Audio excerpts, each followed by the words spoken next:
So what is it kind of like to be back? Man, it's great to be back. Sun is shining, all that stuff, right? But UCLA, man, being from Los Angeles, there's no better place to be.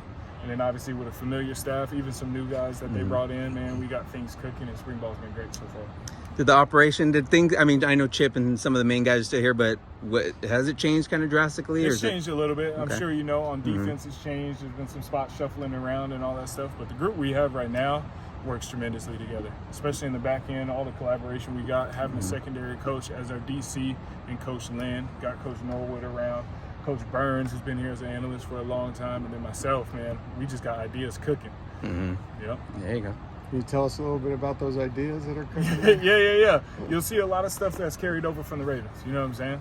That'll be good just because, you know, he's got some history there. Other thing he'll carry over is some of his own ideas, but you can't tell you what that is. That's what we're you know what I'm looking saying? Let people do their own homework, but he's a great dude. Coach Lynn is awesome, man. And like I said, there's been collaboration because guys on the staff have done it at the highest level. Coach Norton himself has been a DC, he's won some Super Bowls and things like that. So what's great is we got the best minds in there. We got some seasoned minds, professional minds who are making our defense great. Were you able to learn that year away at Sacramento State? Yeah, there's definitely appreciation for FCS football. Probably that didn't have before, you know? Yeah. Obviously, all those years that North Dakota State was winning it all, that's all I probably knew was just the headlines, right? Going there at Sac State, learning about Big Sky football, traveling to all those amazing places where the Big Sky is represented, and then, of course, playing Division I level football, right? Now you're just seeing how do you get guys in space, how do you manipulate your opponents and be able to do things to where maybe there's a talent disparity or a different gap, but you still got to win and execute. Talk a little bit about your cornerbacks. Yeah, the corners are great. Yeah, give us a whole rundown on each one. Yeah, for sure. So the corners are great in no particular order, but starting with the guys who have been here the longest, John Humphrey, Devin Kirkwood bring a wealth of experience. You know, they had on-game experience, played in a ton of big games. Jalen Davies, who played last year, especially towards the tail end of the year, pretty strong. He's been doing good, and those guys have come in ready and eager to learn. Evan Thomas is a guy who spent time on scout team the last season, but is competing well in spring ball. And again, because his years playing here at UCLA, you could even say his years going against the offense where he's starting to call out some things and just playing at a high level. Croy Stewart, who has all the speed in the world, that dude is competing and learning and definitely developing. He's taking good steps and strides. Isaiah Newcomb, who we got from offense a few years back, switched to corner. He's doing great. His advantage is that now he knows kind of some of the things that a receiver is thinking, or maybe that a quarterback might be thinking, and he's using that to his advantage on defense. You know what I'm saying? And then the last guy, Jackson Harley, you know, is a walk-on for us, but he's playing well. He's taking this time, instead of just being like, hey, I'm going to be a scout. Hey, I was a scout last year. This dude's actually coming out and competing. I'm really happy to see that. I know we can't take much by the rotations. Yep. But you seem to be rotating a lot. Yep, definitely. Because spring is a developmental period. You know what I'm saying? Spring, we get a time to see what everybody's got. It's a fresh slate, especially as a new position coach for all these guys. And really, I'm telling them, hey, put your best tape out there. You know what I'm saying? In spring, we want to evaluate everybody. It's not like we got a season that's going to be right around the corner as if this will fall camp. In spring, really, we want to see, hey, where did you finish last year? And now how high can we get this thing before we roll into fall camp and get ready to play some games? Defense, especially the DB, is playing with a lot of emotion, and it's being loud. And is that something that Coach Lynn brought, or is that something that's just in the culture? It's infectious. You know, it's infectious. And I'll tell you one guy that I call out specifically is Coach Norton. This guy, Coach Norton, got more juice than me, and I thought I was the youngest coach on staff. You know what I'm saying? Coach Norton, he comes with a ton of energy. And really, as the linebackers being the heart and soul of that group, from making all the checks, doing all the things on the defense, for them to lead by example and lead with that same energy and passion you talk about, just goes throughout the whole defense.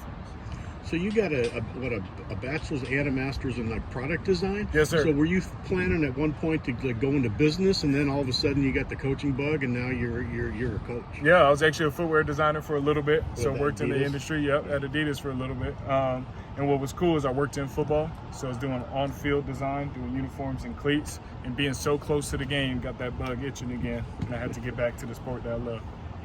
You seem pretty shy and outgoing, so I'm thinking that doesn't translate very well to recruiting. Yeah, it doesn't. How's your recruiting been going for It you? definitely doesn't translate well to cornerback play either, right? Yeah, those that's guys true. got a ton of energy, man.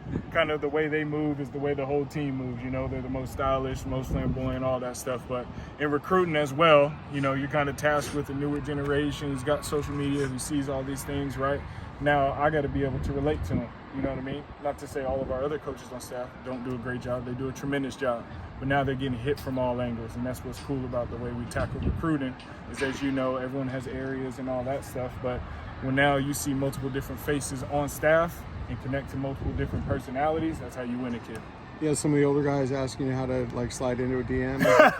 A little bit, but they might have their own experience. Yeah, definitely. Have you seen, what have you felt in recruiting when it comes to UCLA's move to the Big Ten? Yeah, it's a good move, you know. One of the advantages is that we still got a year in the Pac-12 to handle our business, you know what I'm saying? We're not skipping forward till 2024. We're talking about 2023 still, and that's our main pitch in recruiting. Like, we got a chance to win the Pac-12 championship. And ... after. There's a good group of receivers out there that you guys have to go up against quite a bit. What is that challenge like for some of your guys? Great group of receivers out there. Definitely the cliche, iron sharpens iron. You know, personally, me and Coach Newhouser get in a little battle all the time just because we were in high school together, so I get to chirp him, he gets to chirp me a little bit. But just like I said, those dudes are working really hard, and that helps accelerate our development, and hopefully we're doing the same for them. From a mental standpoint, what's the toughest thing about coaching cornerbacks? Yeah, is that the game is more mental. You know, everyone talks about technique, obviously at the cornerback position, which is why it's great to have a split secondary room because you could dive in on technique. But the game is also mental out there too. You talk about the number of pictures that guys see when they play the game. How often can you, or how fast can you recall that same information that you might have gotten a rep at or you might have seen on film? I think I saw you out here, I guess it was like a week or so ago, where you had a helmet on. Yep. Whoa. Do you like getting involved and maybe even just putting the helmet back on? Every now and then. I know it looked kind of crazy, but the biggest thing I feel like as a teacher, which is what our job is, you got to be able to reach the kid however. So if it means I got to demonstrate in the fullest of gear and wearing a helmet and all that stuff, then I'll demonstrate to them. You know, I try not to just because they're a little bit stronger than me and I don't want to get bullied and manhandled like that. But if I can reach them that way, I'll try it. As a kid, did you spend time in NFL camps and locker rooms and all growing up? Yeah, I did indeed. So my dad played in the NFL for about 15 years. His name's Bob Whitfield, big left tackle. I got all the size.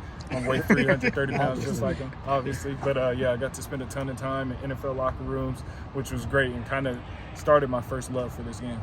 Who are some of the guys maybe you were able to meet? Shoot, that 98 Falcons Super Bowl team, unfortunately lost to the Broncos, but that entire team, man, they were the coolest guys. Jamal Anderson taught me how to do the dirty bird when I was little. You know, Chuck Smith was playing on that team, Chris Chandler at quarterback, a whole bunch of guys on that team. It was legendary. Cool. Awesome. Thanks, Thank you. Joe. Thank you. Appreciate it.